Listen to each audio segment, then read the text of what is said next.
hier.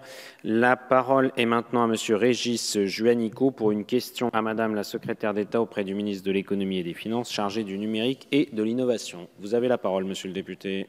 Merci, Monsieur le Président. Monsieur le ministre, je souhaite vous interroger sur le déploiement de la fibre optique sur le territoire de Saint-Étienne Métropole.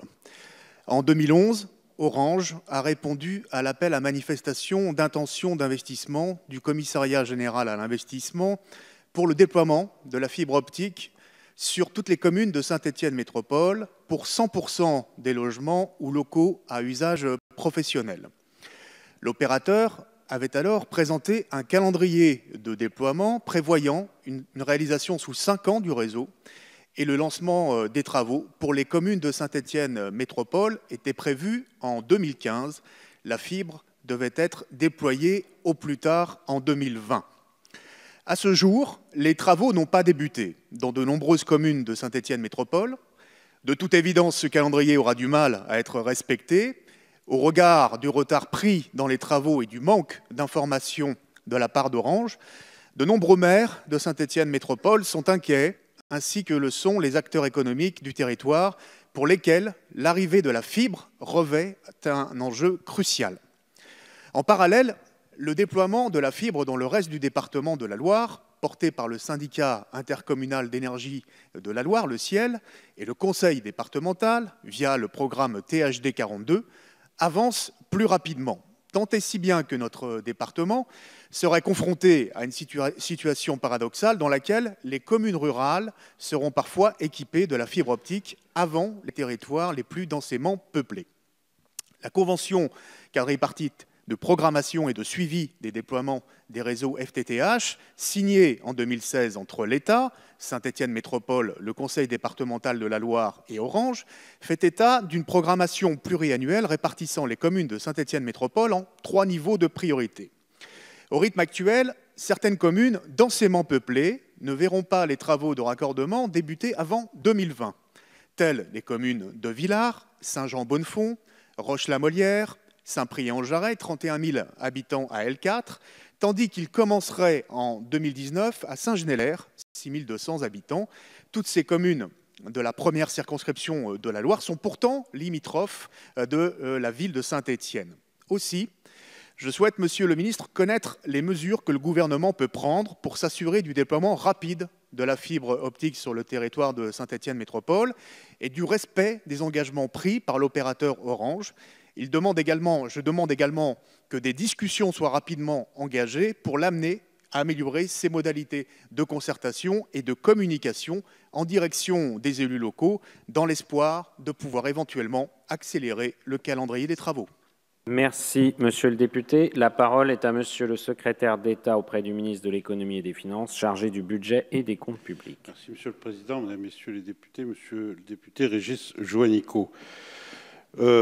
S'agissant du déploiement des réseaux fixes, le plan France très haut débit, lancé en février 2013, vise un objectif de couverture de l'ensemble de la population en très haut débit. Il s'appuie sur les technologies disponibles, principalement du raccordement en fibre optique, FTTH, qui constitue le choix le plus pérenne, mais également sur toutes les technologies disponibles, modernisation du réseau cuivre, satellite, 4G fixe, l'objectif étant une couverture de 50% en très haut débit d'ici fin 2017.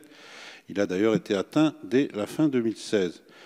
Nous avons fait le choix de construire le plan France très haut débit avec les collectivités locales, les opérateurs privés, en définissant les priorités en termes d'investissement de choix technologiques dans le respect des objectifs de couverture très haut débit de 50% en 2017 et 100% en 2022. Les opérateurs privés ont aussi leur part de responsabilité en déployant la fibre comme en étant clients des réseaux publics, également en ayant pris des engagements dans les zones d'initiative privée. Ils ont ainsi déployé près de 2 millions de prises de fibre sur les 12 derniers mois. S'agissant de l'agglomération de Saint-Étienne, les chiffres dont nous disposons montrent que le très haut débit sur la zone d'initiative privée concerne près de 62% des locaux, ce qui est parfaitement conforme avec la moyenne nationale qui se situe à 65% sur la zone d'initiative privée. À ce stade, les réseaux câblés contribuent massivement à ce taux de très haut débit. Le déploiement des réseaux FTTH ne concerne encore que 20% des locaux de la zone d'activité, de la zone d'initiative privée. Mais ce chiffre ne cesse de croître et a doublé depuis le lancement du plan.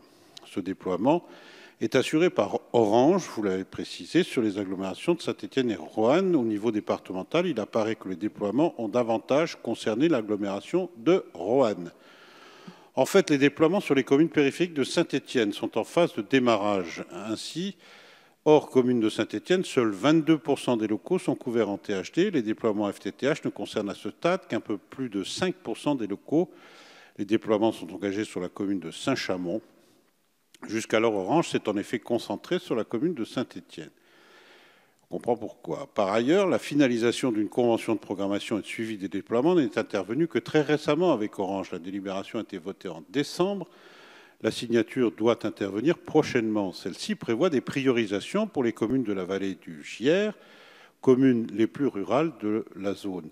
Il est utile de rappeler que cette convention donne les outils de pilotage, c'est ce que vous évoquez, de suivi, permettant notamment au pouvoir public de voir se tenir des comités de pilotage semestriels, de recevoir toutes les informations relatives au déploiement, de négocier des zones prioritaires de déploiement, d'activer en cas de difficulté d'exécution un processus d'escalade pouvant conduire, après saisine du préfet et la réunion de la crainte et saisine du comité de concertation, à établir un constat de défaillance de l'opérateur, ce constat pouvant amener à se substituer à l'opérateur initial, un opérateur privé. Le gouvernement suit donc le déploiement des opérateurs. Et j'avais oublié de vous dire que c'est évidemment Axel Lemaire qui m'a chargé de vous apporter cette réponse et qui est désolé de pouvoir être parmi nous ce matin. Merci, Monsieur le Ministre. Nous en